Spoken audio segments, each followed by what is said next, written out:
अब इफ्तार तो धार्मिक आयोजन है।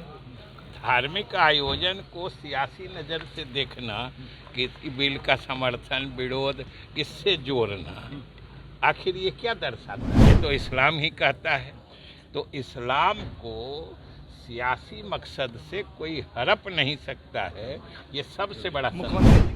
बिहार में इफ्तार पार्टी को लेकर लगातार सियासत हो रही है। विपक्ष की ओर से सत्ता पक्ष के ऊपर कई आरोप लगाए जा रहे हैं और सीधे तौर पर ही राजद के कई नेता, बड़े नेता ये कहते नजर आते हैं कि मुख्यमंत्री नीतीश कुमार को मुस्लिम समाज ने बैकआउट कर दिया है। इफ्तार पार्टी से मुख्यमंत्री नीतीश कुमार का बहिष्कार किया।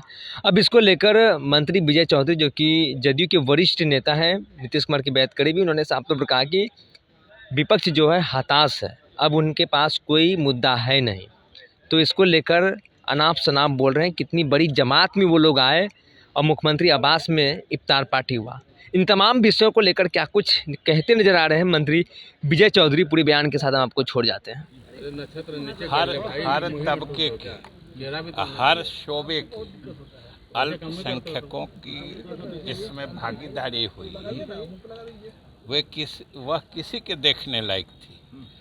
इतनी बड़ी जमात में वो आए, इफ्तार किया, फिर भोजन किया, वहाँ नमाज भी अदा की, बिहार के आम आवाम के लिए दुआएं भी मांगी। ये अपने आप में बेमिसाल था। और सही बात है कि कल के इफ्तार के आयोजन की सफलता से कई पैगाम निकलते हैं। सबसे बड़ा पैगाम तो ये है कि बिहार के मुसलमानों ने ये ऐलान कर दिया है कि वो किसी सियासी दल के गुलाम नहीं हैं। वो अपने शुभचिंतकों को, हसबखा को पहचानते हैं और उन्होंने स्पष्ट संदेश दिया है कि उनके लिए जो काम करेगा वो उसी की मदद करेंगे। और कल का तो स्पष्ट रूप से धार्मिक आयोजन था ना। इफ्तार धार्मिक आयोजन होता है। अब जिस ढंग से कुछ सियासी दल के लोगों ने कुछ दीनी इदारों का, मतलब धार्मिक संस्थाओं का भी बेजा इस्तेमाल करने की कोशिश की, यह भी बिहार के मुसलमानों ने संदेश दे दिया है।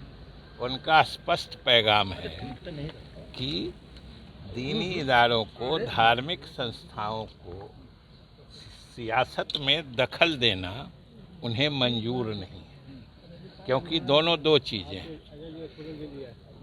दीन का पालन करना अलग चीज़ है, सियासत में अपने मिजाज के हिसाब से फैसला लेना अलग चीज़ है।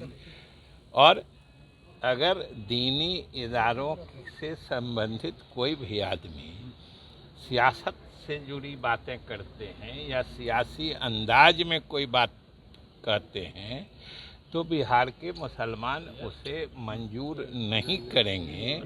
ये कल के दावते इफ्तार का स्पष्ट संदेश। लेकिन मुस्लिम संगठन के कुछ लोगों ने ही विरोध भी किया है। यही तो हम कह रहे हैं कि वो मुस्लिम संगठन कैसा संगठन है, और मुस्लिम संगठन के कोई आधिकारिक प्रवक्ता है या संगठन से तो सब लोग जुड़े हैं। वहाँ जो गए इतनी बड़ी संख्या में, वो भी मुसलमान ही थे और वो भी किसी न किसी संगठन से जुड़े हुए हैं। यही तो हम कह रहे हैं कि चाहे जितने संगठन के लोगों ने जो भी आह्वान किया, जो भी लोगों से गुजारिश की, बिहार के मुसलमानों ने किसी एक की न सुनी और उन्होंने स्पष्ट कर दिया है कि वो सियासत को दीन से नहीं मिक्सअप करना चाहते। और आश्चर्य की बात है कि भाई धार्मिक संस्थाओं से जुड़े लोग, अब इफ्तार तो धार्मिक आयोजन है। धार्मिक आयोजन को सियासी नज़र से देखना, कि बिल का समर्थन विरोध इससे जोड़ना, आखिर ये क्या दर्शाता है? कि लोग, धर्म तो इस्लाम धर्म को कोई हड़प नहीं सकता है।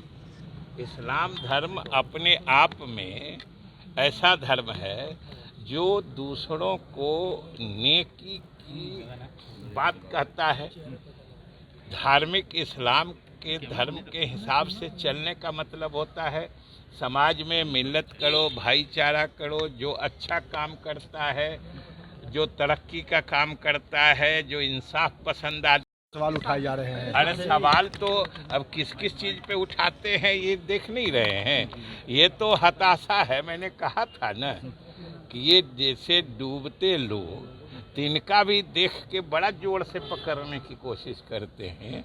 इन सब चीज़ों को आप उसी परिप्रेक्ष्य में देखिए। वैसे बिहार के लोग मन बना चुके हैं और आप सबको मालूम है कि जो इस साल चुनाव होने वाला है उसके नतीजे का अंदाज़ा करके इनमें अभी से घबराहट है, बौखलाहट है, जो स्वाभाविक है। एक सवाल और है कि आलू ये तो इस्लाम ही कहता है, तो इस्लाम को सियासी मकसद से कोई हड़प नहीं सकता है। ये सबसे बड़ा मुख्यमंत्री जी के मुस्लिम वोट नहीं देते, ये ललन सिंह का बयान था। उनका कहना कि जितना भी ये प्रयास कर ले मुस्लिम के तरफ नहीं देखिए, ये यहाँ मुख्यमंत्री के नेतृत्व में जो सरकार बनती है उसको सभी लोगों का समर्थन मिलता है। आयुष्मान भारत के तहत निशुल्क surgery Netaji Subhash medical college एवं हॉस्पिटल में जनरल सर्जरी, नेत्र surgery, ENT surgery, ortho surgery, प्रसूति एवं स्त्री रोग सर्जरी की सुविधा आयुष्मान भारत के तहत उपलब्ध है। साथ ही बीमा कंपनी के द्वारा इलाज की सुविधा। NSMCH, अम्हारा, बिहटा, पटना।